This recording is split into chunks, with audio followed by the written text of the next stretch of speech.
In 1965, 17-year-old high school student Randy Garner stayed awake for 264 hours. That's 11 days, to see how he'd cope without sleep. On the second day, his eyes stopped focusing. Next, he lost the ability to identify objects by touch. By day 3, Garner was moody and uncoordinated. At the end of the experiment, he was struggling to concentrate, had trouble with short-term memory, became paranoid, and started hallucinating.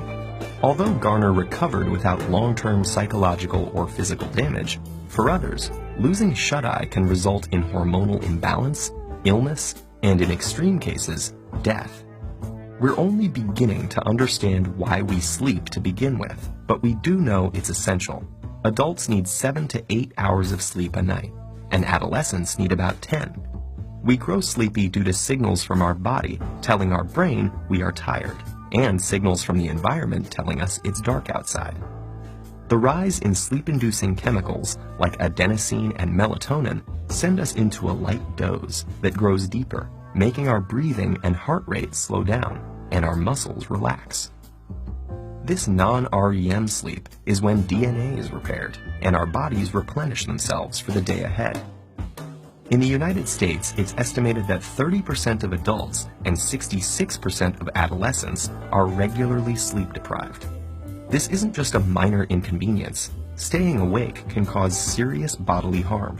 When we lose sleep, learning, memory, mood, and reaction time are affected. Sleeplessness may also cause inflammation, hallucinations, high blood pressure, and it's even been linked to diabetes and obesity. In 2014, a devoted soccer fan died after staying awake for 48 hours to watch the World Cup. While his untimely death was due to a stroke, studies show that chronically sleeping fewer than 6 hours a night increases stroke risk by 4.5 times compared to those getting a consistent 7 to 8 hours of shut-eye. For a handful of people on the planet who carry a rare inherited genetic mutation, sleeplessness is a daily reality.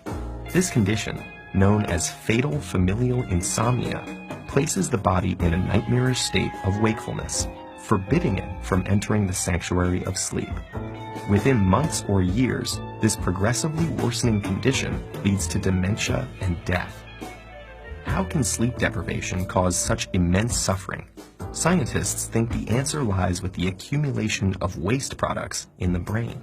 During our waking hours, our cells are busy using up our day's energy sources, which get broken down into various byproducts, including adenosine.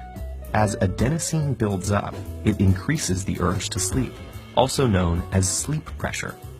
In fact, caffeine works by blocking adenosine's receptor pathways.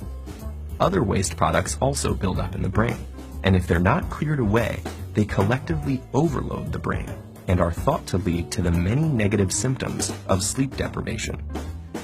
So what's happening in our brain when we sleep to prevent this?